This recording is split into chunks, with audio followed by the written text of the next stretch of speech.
Bavandimwe ndabasuje amahoro y'Imana we muri mwe. Imana ishimwe cyane kubw'uyu munsi wa 28 muri gahunda yacu yo gusenga no kwiriza ubusa. Imana ishimwe kubw'urukundo rwayo. Nitwa Marie Claire Ryanyawera, ndi Madame Pasteur Eugene Cogozabahizi wo muri Paroisse ya Kimironko mu itorero Anglikane ry'u Rwanda. Imana ishimwe kubw'uyu munsi rero nagira ngo kuba tutatangiranye iyi gahunda y'inyigisho za buri munsi. Muri iyi gahunda dufite intego yo kumenya iby'ubuzima bufite intego. Nagira ngo mbibutse ibyo twize mu byumweru bibanza mbere yuko dutangira kunyuza ubutumwa bwacu kuri YouTube. Mu cyumweru cya mbere twabonye ibijyanye nuko twaremwe kugira ngo dukundwe n'Imana. Imana ishimwe cyane. Twarebye uburyo buri muntu wese atari impanuka, uburyo buri wese afite agaciro imbere y'Imana, kandi uburyo iyi si turimo ari icumbi ry'igihe gito kahari Imana yateganije ko tuzaba mu gihe cy'ubuzima bw'iteka. Imana ishimwe. Mu cyumweru cya kabiri twabonye uburyo twaremewe kunezeza Imana. Twabonyemo ibijyanye no kuramya Imana, ndetse twongera gusobanukirwa ko kuramya Imana atari ukuririmba no kuzamura amaboko gusa, ahubwo ko igikorwa cyose dukoze mu buryo bwo kunezeza Imana ari igikorwa cyo kuramya. Imana ishimwe cyane. Icyumweru cya gatatu twabonyemo ko twaremwe kugira ngo tube mu muryango w'Imana. Aho ngaho naho twabonyemo ibyigisho bitandukanye. Twongeye kwibutswa ko kugira ngo tube mu muryango w'Imana bisaba ko twakira Yesu Kristo nk'umwami n'umukiza. Akaba ari nacyo kimenyetso kijya kidukorerwa nk'abakristo iyo tubatizwa. Ikimenyetso cy'inyuma kigaragaza ibiri imbere, kwemera Kristo tuba twageze mu mitima yacu. Icyumweru turimo turangiza, turimo dusoza, turimo turaganira ku bijyanye nuko twaremewe gusa na Kristo. Haleluya. Imana ishimwe cyane. Twagiye tubonamo ibyigisho bitandukanye, tubonamo ibijyanye no gukura k'umukristo, tubonamo ibijyanye nuko dushobora gukura dukujijwe n'ibigeragezo cyangwa se n'amakuba, ndetse dushobora gukuzwa n'ibishuko, kandi tubona n'uburyo twanesha ibyo bishuko. Uyu munsi rero tugiye gukomeza tuganira uburyo uko gukura k'umukristo kugira ngo duse na Kristo bisaba igihe. Imana ishimwe. Paulo abyandikiye Abakolosayi mu gice cya 2 umurongo wa 7. Arabwira ngo mureke imizi yanyu ishorere muri Kristo, muvome muri we ibibatunga, mukomeze gukurira mu mwami, mukomerere muri we kandi mugire imbaraga nyinshi. Imana ishimwe. Ni umugambi wayo ko dusa na Kristo, ni umugambi wayo ko dusa n'Imana. Ariko uyu munsi turagira ngo twibukiranye yuko ari ibintu bisaba igihe. Ntabwo ari ibintu umuntu asinzira ngo akanguke byabaye ngo usange usa na Kristo, cyangwa se ngo bipfe kwikora. Ni ibintu duharanira, ariko bigasaba n'igihe kugira ngo tugire urwo rugendo. Ikindi twakongera kwibukiranya nuko uko gukura, urwo rugendo rwo gukura dushaka gusa na Kristo, ni urugendo tuzamaramo ubuzima bwacu kugeza ubwo Kristo azagaruka. Imana idufashe kandi tugirire neza. Bidusaba igihe kugira ngo dukure tugere ku rugero rwa Kristo, kubera ko hari aho twavuye, hari aho tugeze, hari n'aho dushaka kugera. Haleluya. Paulo yandikira Abefeso mu gice cya 4 umurongo wa 20 kugera ku wa 24 hatugaragarizamo yuko ukuri kw'ijambo ry'Imana ngo kwabateye kwiyambura umuntu wa kera. Umuntu wa kera bivuga ngo hari umuntu wa kera barimo, hanyuma ukuri kw'ijambo ry'Imana kubatera kwiyambura umuntu wa kera, ngo hanyuma ngo bahinduka bashya kugira ngo bakore ibyo gukiranuka no kwera bizanywe n'ukuri nk'uko Imana yabishatse. Imana ishimwe cyane. Ayo magambo aratwereka ko hari process, hari urugendo. Hari aho umuntu yari ari mu muntu wa kera, hari n'iki ijambo ry'Imana ryakoze muri twe riraduhindura, ariko hari n'iki ijambo ry'Imana rigenda rikora rishaka kutugeza aho dukiranuka, ndetse tugasingira kwera kw'Imana. Imana yacu idufashe. Bisaba urugendo rero kubera ko hari ibigomba guhinduka. Ayo magambo tumaze gusoma muri urwo rwandiko Paulo yandikiye Abefeso biradusaba ko hari ibigomba guhinduka, kuko nubwo tuba twarahindutse tukakira Yesu Kristo nk'umwami n'umukiza wacu, ntabwo bishatse kuvuga yuko ako kanya ingeso zacu cyangwa se wa muntu wa kera hitashira muri twe. Hari ingeso tubanza kurwana nazo, hari ibisigisigi by'ingeso z'umuntu wa kera biba bikiri muri twe, ariko iyo wemereye Kristo kugira ngo ashinge ibirindiro mu mutima wawe, agenda afata bya bindi by'umuntu wa kera akagenda ahindura buri gice cy'ubuzima bwawe, bikaba urugendo umunsi ku wundi. Imana yacu idufasha muri urwo rugendo rwo guhinduka dusa na Kristo. Hari ibyo twiyambura kandi ntabwo ari twe tubyishoboza, ahubwo tubishobozwa nuko Kristo yinjiye muri twebwe akagenda dufasha guhinduka. Imana ishimwe, haleluya. Bisaba igihe guhinduka kugira ngo duse na Kristo, kubera ko gukura birababaza kandi bitera ubwoba. Hari ibigomba guhinduka nk'uko tubivuze, ariko hari n'ibyo umuntu agomba guhomba muri urwo rugendo. Yesu ashimwe cyane. Hari ubwo dukizwa, hari ubwo akenshi abantu bakizwa bagatekereza ko bageze aho ibintu bimeze neza, batazongera guhura n'ibigeragezo cyangwa se n'ibishuko, ariko za kamere z'umuntu wa kera hari urugendo kugira ngo umuntu agire ibyo ahomba, agire ibyo yivanamo, hanyuma yambare undi mubiri mushya. Yesu ashimwe cyane. Akenshi hari ubwo abantu kubera ibibarimo bavuga ngo njyewe nukomeze. Umuntu wamushyira mu mucyo akavuga ngo njyewe nukomeze mumfata ukondi, ariko ubwo ni bwa bwoba bwo kugira icyo wigomwa, ni bwa bwoba bwo kuvuga ngo mbese ibi nimbireka mu bundi buzima bw'igihe kizaza bizaba bimeze bite. Hari ubwo tugira ubwoba bwo guhinduka, ariko n'urugendo rwo gukura kugira ngo tubashe kugera ku kigero Kristo yifuza ko tugeraho. Imana yacu dufashe kandi tugirire neza. Hari n'abakizwa bakavuga ngo ewana njyewe narakijijwe, ariko nibambwira kureka ibi ngibi nzahita mbivamo. Umuntu agatangira urwo rugendo rwo gushaka kubivamo kubera ubwoba bwo kugira ibyo yakwigomwa, ngo agire ibyo areka, ngo agire ibyo ahomba. Bisaba igihe kugera ku rugero rwa Kristo, kubera ko ari ikintu gikomeye kugira ibyo uhomba ukabireka. Imana yacu idufashe. Icya gatatu, bisaba igihe guhinduka ndetse no gukura kugira ngo tugere ku rugero rwa Kristo ashaka, kubera ko dutinya guhangana n'ukuri kw'ibyacu biturimo. Imana idufashe. Hari bya bindi bijyanye n'umuntu wa kera uri muri twe tudashaka gutoneka, kwa kuri kw'ijambo ry'Imana. Twibuke ko gukura kwacu kugendana nuko ijambo ry'Imana ritumurikira. Dawidi yaravuze ngo ijambo ry'Imana ni ritabaza ry'ibirenge byanjye. Haleluya.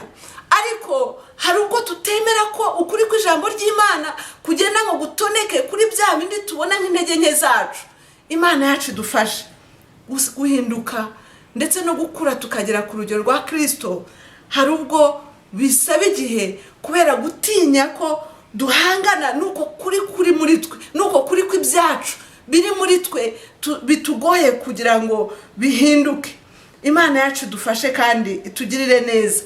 Ijambo ry'Imana nkuko ribitubwira ko ari ukuri gukwiriye kuduhindura, birakwiriye ko twemera ko ritoneka kuri izo ntege nke zacu kugira ngo tugire icyo tuzikoraho, kubera ko dushaka gukura kugira ngo tugere naho tugera.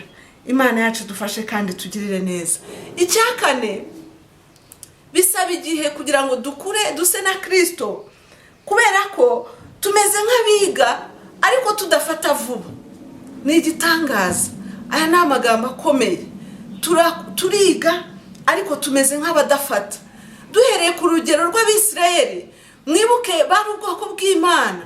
Imana yagiye ibereka kenshi mu rugendo rwabo, ikabakorera ibitangaza, ikabaha amanu igihe nta byo kurya bihari, igakora ibitangaza binyuranye, ikabereka yuko ari Imana yabo. Yafunguye amazi acikamo kabiri, baratambuka barabibona, ariko ntibyatumye igihe cyagendaga kigera bakagenda bibagirwa ibyo babonye, bakahita babyibagirwa, bagatangira kubwira Mose ngo byari kurutwa nuko utugumisha muri Egiputa. kandi hari iby'Imana yabakoreye bakayibonesha amaso, bakabona ko ariyo Mana nyamana. Imana idufashe kandi tugirire neza. Hari ibigerageza Imana yemera ko bitugeraho kugira ngo bitubere abigisha ndetse bidukuze, bige tugeze ku rugero runaka rwo kwizera no kubona ko Imana ariyo Mana ishobora byose. Ariko mu kanya nk'ako guhumbya tukamera nk'abize ariko ntibafate vuba. Imana idufashe kandi tugirire neza. Niyo mpamvu bifata igihe ko dukura kugira ngo duse na Kristo, kubera uko kwibagirwa, uko kwirengagiza bya bindi twabonesheje amaso, ukagera mu kigeragezo runaka ukibagirwa ko hari ikindi Imana yakoze ku buzima bwawe cyari kugukomereza muri uko kwizera. Imana idufashe twibuke ko urugendo rwo gukura rugizwe no kuba tukomeza kwizera Imana ndetse no kugira ubusabane n'abandi no guhinduka. Ariko uko kwizera hari ubwo tuguta tukakureka, ugasanga twihebye twibagiwe iby'Imana yakoze ku buzima bwacu. Imana yacu idufashe kandi tugirire neza. Icya gatanu, gukura tukagera ku rugero rwa Kristo bisaba igihe, kubera ko imico mishya itwara igihe kugira ngo ifate. Twibuke ko twari dufite umubiri wa kera. Imana yacu idufashe kandi tugirire neza. Kandi twibuke ko kamere yacu ari igiteranyo cy'akamenyero mu bintu byinshi bitandukanye. Ako kamenyero ntabwo wakanguka umunsi umwe ngo usange kagiye. Hari ibyo waramenyereye gukora muri ya kamere y'umuntu wa kera. Ushobora kuba waramenyereye kwiba. Uyu munsi ushobora gutangira urugendo rw'agakiza, wowe mu mutima wawe ukavuga utari kubusintiba cyane. Ntabwo umugore wanjye ntimumerera nabi nka kera. Ntabwo yenda ngisambana nkuko nasambanaga cyane. Ariko ako gake ugifite ntabwo kakugira umwere. Imana yacu idufashe. Gukura n'urugendo. Gukura kugira ngo tugere ku kigero cya Kristo bisaba igihe, kubera ko ako gake birakwiriye ko nako gashiramo kugira ngo ugere ku kigero rukwiriye rwo kuba wagera aho uvuga uti iki narakinesheje. Haleluya. Imana yacu idufashe kandi tugirire neza. Ibyo rero bisaba kwitoza. Iyo dushaka ko umubiri wacu umera neza, dutangira gukora imyitozo ngororamubiri. Iyo ukibitangira utangira utonekara, bikakubabaza ukumva wanabivamo. Ariko iyo wemeye kugendana n'umutoza, ugera ukabimenyera, ndetse ya myitozo ukora ngororamubiri ikakugirira umumaro mu mubiri wawe. Ukajya wumva uri fiti, ukajya wumva ufite imbaraga, ukarwanya indwara, umubiri wawe ukagubwa neza. Haleluya. Uko niko bigenda no mu buzima bw'umwuka. Nabyo bisaba imyitozo kugira ngo imico mishya ibashe gufata, ihindure ya mico y'umuntu wa kera. Imana yacu idufashe kandi tugirire neza. Birakwiriye ko dutangira kwitoza muri urwo rugendo rwo gukura. Twitoza tukagira imyitozo yo kuguma kwizera. Haleluya. Kabone nubwo waba ugezaho wakumva ko urimo kubwira Imana ntikumve. Hari ubwo Imana yicecekera ukagira ngo ntiri kumwe nawe. Ariko nagira ngo nkubwire ngo ibihari nubwo yaba yicecekeye, ariko iragira ngo ukure, iragira ngo ugire urugero ugeraho, iragira ngo ugeraho ibona ko uyizera. Kabone nubwo wabona yuko nta kirimo kukubwira cyangwa se nta ikirimo gukora muri situation runaka waba urimo. Imana idufashe kandi tugirire neza. Iyo myitozo turayikeneye muri uko gukura dushaka gusa na Kristo. Dukeneye gukura mu kwihangana. Haleluya. Yesu ashimwe cyane. Ibihe by'umukristo birahinduka. Hari abakizwa bakagira ngo nukuba kwidembe, cyangwa se ibibazo byarangiye, cyangwa se bakagira ngo nta kindi kishuko bazahura nacyo. Ariko uru rugendo rwo gukura dushaka gusa na Kristo rubamo ibihe by'imvura, rukabamo ibihe by'izuba. Hari ugusenga ukabona Imana isigusubiza, cyangwa se ugasenga ukabona Imana itinze kugusubiza. Haba kuki byamubayeho ubwo yasengaga aravuga ati mpagaze ku munara aho ndindira ngo numve ikimbwira. Haleluya. Ariko Imana iramubwira ngo nuko ngo ibyahanuwe ngo bifite igihe ngo bizasohorera. Haleluya. Muri uru rugendo rwo gukura dushaka gusa na Kristo bishaka ko tugira umwitozo wo gutegereza, tukagira umwitozo wo kudacika intege. Haleluya. Bibiliya igenda itwereka ingero z'abantu bagiye bategereza cyangwa se ntibacike intege bikabagirira umumaro mu rugendo rwabo, cyangwa se bikagira icyo bibagezaho kubera ko bagize kwizera kandi ntibacike intege. Mwibuke igihe Simoni yari na bagenzi be uko barobaga amafi, baraye ijoro ryose baroba ntacyo bafashe. Yesu yaraje, icyo yarababwiye ngo umutsuru ubwato ho hato ngo mubukure ku nkombe, ngo hanyuma agatangira kubwiriza abantu kuko hari abantu benshi. Ngo hanyuma arangije kubabwiriza ngo arababwira ngo abwira Simoni, ngo aramubwira ngo jugunya urucundura, ngo jugunya incundura. Haleluya, Yesu ashimwe cyane. Imana idufashe kandi tugirire neza. Imana idufashe kugira ngo tubashe kwihangana, kugira umwitozo wo kwihangana ndetse no kudacika intege. Twigire kuri Simoni. Simoni yaravuze ati databuja, twaraye ijoro turoba ntacyo twafashe, ariko kuko ubivuze reka mbikore. Haleluya. Birashoboka ko nawe waba ufite ikiguciye intege mu rugendo watangiye, ariko uyu munsi nagira ngo utsureho gato. Haleluya. Utsureho gato, wigire muhengeri. Birashoboka ko mu kwihangana kwawe no mu gutegereza kwawe uyu munsi waba uri buroba amafi kubera ko Yesu abivuze, kuko Imana ikorera igihe ishakiye, ntabwo ikikererwa. Abarokore bakunda kuvuga ngo iyo igukereje iragutegera. Haleluya. Bishaka kuvuga ngo Imana icyo yavuganye nawe iragisohoza. Ntabwo igendera kuri gahunda yacu cyangwa se igendere ku gihe twebwe dushaka ibisubizo byacu bibonekera, ariko igihe cyayo iyo kigeze irakora. Imana yacu ishimwe. Haleluya.